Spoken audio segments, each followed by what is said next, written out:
Bonjour à tous, bonne année 2015 et que la grâce du Seigneur nous accompagne sur ce nouveau chemin. Aujourd'hui, l'Église nous amène encore à réfléchir sur le plus grand des commandements, celui que Jésus-Christ nous a laissé. Aimez-vous les uns les autres comme je vous ai aimé. Ouais, c'est un grand défi.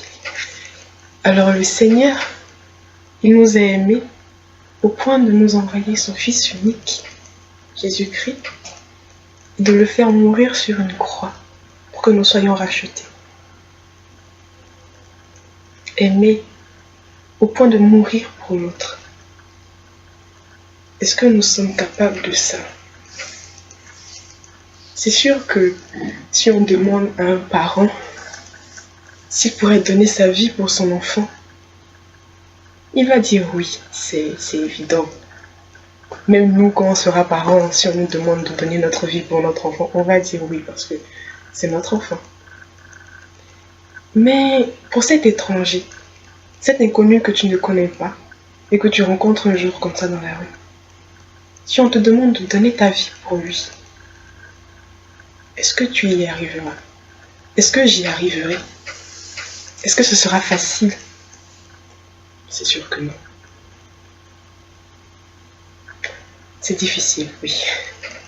C'est très difficile.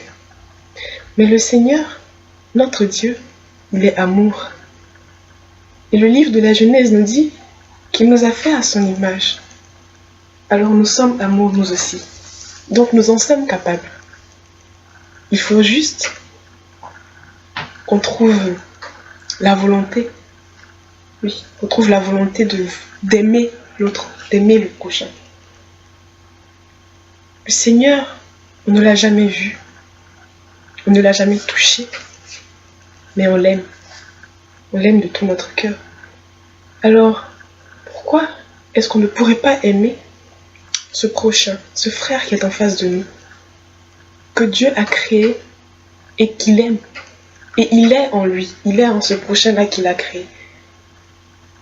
Alors, comment est-ce qu'on pourrait dire qu'on aime Dieu de tout notre cœur, alors qu'on n'arrive pas à aimer cette personne qui est juste à côté de nous, à qui on parle tous les jours, qu'on peut toucher, qu'on peut voir, et en qui Dieu est?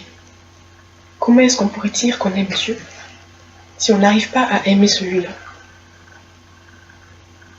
C'est inconcevable.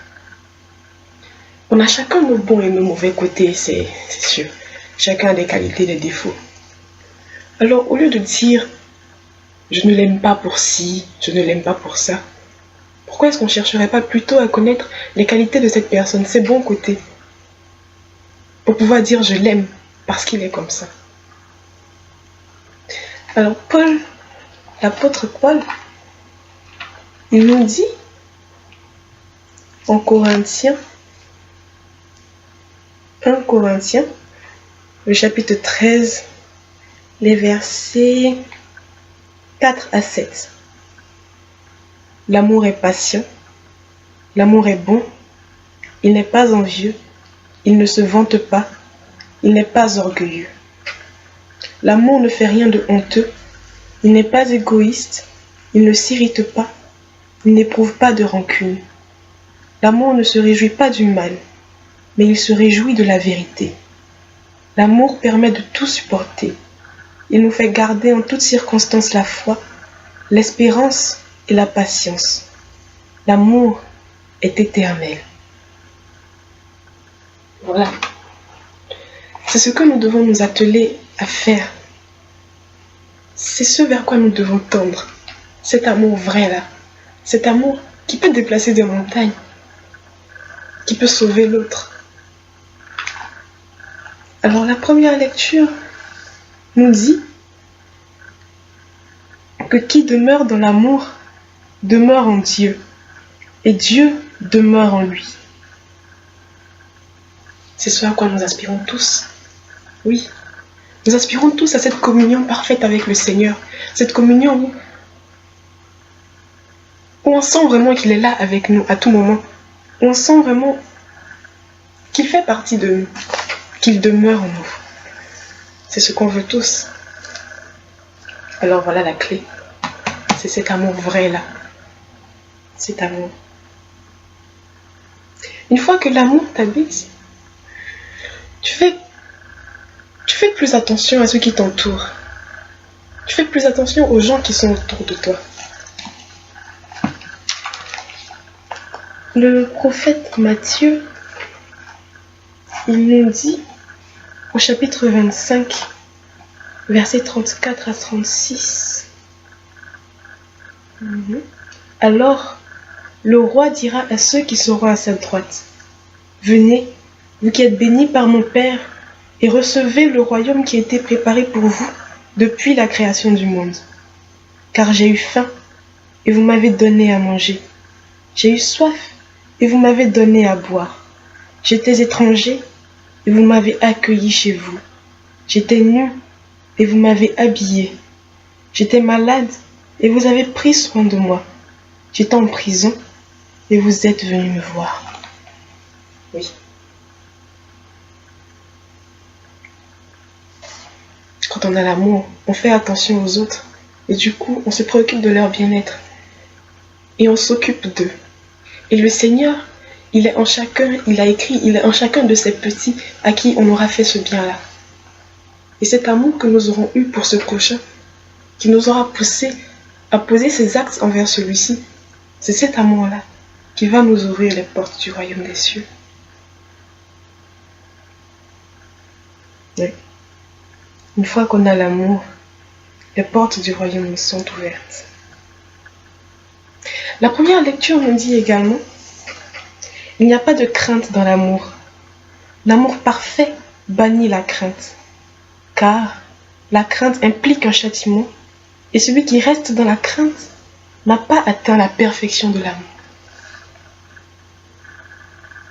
Et dans l'Évangile, le Seigneur nous dit, « Confiance, c'est moi, n'ayez pas peur. »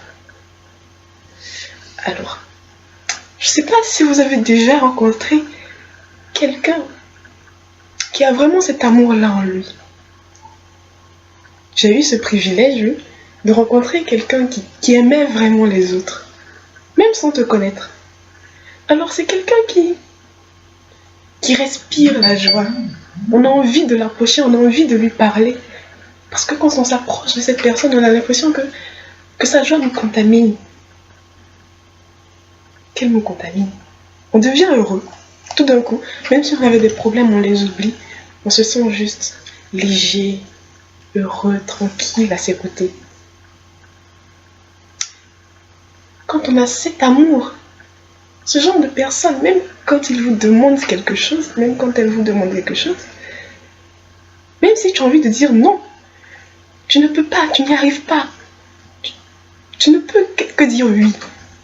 Tu ne peux que faire ce qu'elle te demande, j'ai envie de dire. Parce que là, l'amour en elle. Alors, quand on a cet amour-là pour les autres, et que du coup, on leur transmet cette joie de vivre qu'on a à l'intérieur de nous, pourquoi est-ce qu'on aurait peur de quelque chose? Il n'y a pas de raison. Parce qu'évidemment, l'autre, puisqu'il sent cet amour que j'ai pour lui, lui aussi, il va être contaminé par cette joie que j'ai, et il va m'aimer, et on va s'aimer réciproquement. Alors pourquoi est-ce que si je lui demande quelque chose, il va dire non? Ça n'a aucun sens. Alors c'est ça. Quand on a l'amour en soi, on ne peut pas avoir peur de ce qui est devant. On ne peut pas avoir peur de l'autre. Parce qu'on le voit comme un frère, comme une sœur. Et l'amour nous ouvre toutes les portes. On n'a plus aucune frontière quand on aime. C'est magique. L'amour est magique. C'est magique. Alors voilà. C'est ce que j'avais à partager avec vous aujourd'hui. Alors, nous devons nous atteler à aimer l'autre tel qu'il est.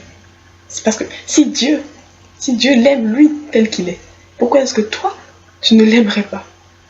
Toi qui n'as aucune autorité sur lui. Pourquoi est-ce que tu ne l'aimerais pas si Dieu l'aime avec tous ses défauts, mais aussi avec ses qualités? Parce qu'on a tous des qualités. Il suffit juste d'avoir la volonté de les trouver en l'autre pour vouloir l'aimer. Alors, Aujourd'hui, j'ai un petit exercice pour chacun de nous.